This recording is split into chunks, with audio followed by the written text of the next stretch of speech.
What's up, y'all? I decided to create this page to talk about my experience going through trucking school.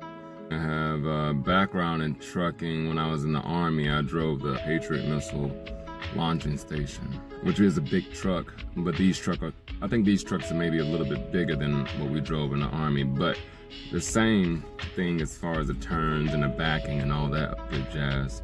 But yeah, so I just wanted to tell you guys what I experienced in my first week. I'm gonna do another video on my second and on my third, and now I'm about to go to my fourth week. I'm gonna do other videos to talk about things, how to be, I guess, best prepared for school, so you won't be like most people that was in my class. My first week was at Mont College in Fayetteville, North Carolina.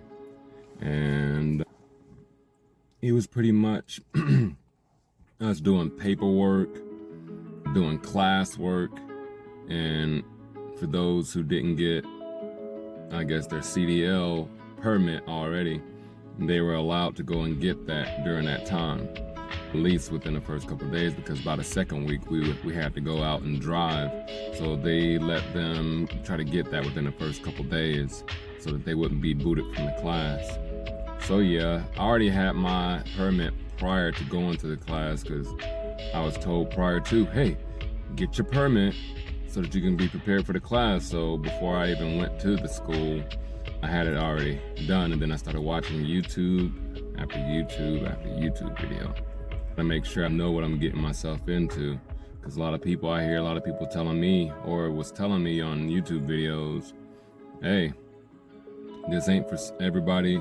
And then other people was like, hey, this is for everybody. We went, after I got to the class, I started doing all the paperwork, and then we got to the class work, which was a lot of videos talking about a lot of different things, how to move trucks, information on the air and the air compressor, and all, like, things that would actually get you prepared to take that CDL permit to get your, I guess, that license. It makes it a lot faster if you already know those things. So it goes over a list of different things, talking about the truck, talking about the oil, and a lot of things that are just specifically for the trucks. After we went through the class, a lot of people dropped out. Well, not a lot, only like 2, but there was 12, but they say there's usually not that many people in the class each period, but we had 12. So some people fell out, even though I was just talking to some people about plans, and they were like, oh yeah, I'm going to truck driving school. I'm going to be doing, not truck driving school. Oh yeah, I'm going to be going straight from truck driving school to a family business or to a friend's business. We got big plans. And then the next day, I don't see him anymore. I got all my paperwork done, and I also went and got endorsements. Well, because I figured if everybody else is at the DMV, I'm going to go too. Also, we had to go do piss test. We had to go do our physicals and things.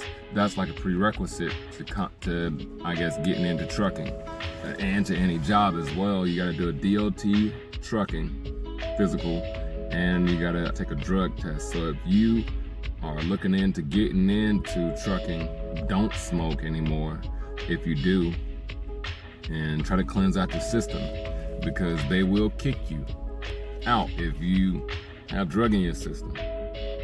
And you can be in the second week, and you're gonna get the boot. You're gonna waste all that time. They're gonna suggest, hey, maybe you should get into another program, or maybe you should do this, or maybe you should do that. There are cheaper programs that a person can go to, that some of the guys worked at Amazon, and Amazon paid for their stuff. That worked out for them. They just went from one thing to another. But yeah, don't smoke. If you're looking to get into this trade, that's gonna shit on you.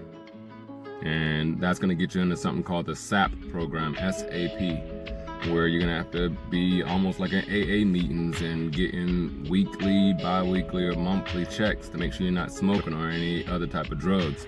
If you are any other type of drugs, you want to stop that as well, especially if it can stay in your system.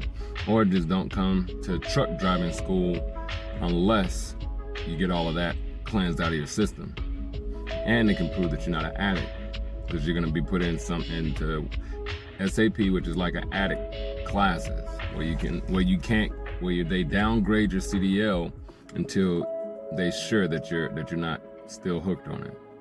That's the things, guys. We got the courses or the videos and lessons that they teach you, and then or the paperwork that you got to do. You got the CDL permit. For me, I went and got endorsements and the piss test and the DOT physical. And that's pretty much how my first week went. I got to know and also create new friendships within my classmates, because we were sitting in class, we would talk over different things and work together for our own individual betterment. That's how my first week went. In the next video, I'm gonna talk about my second week. Peace.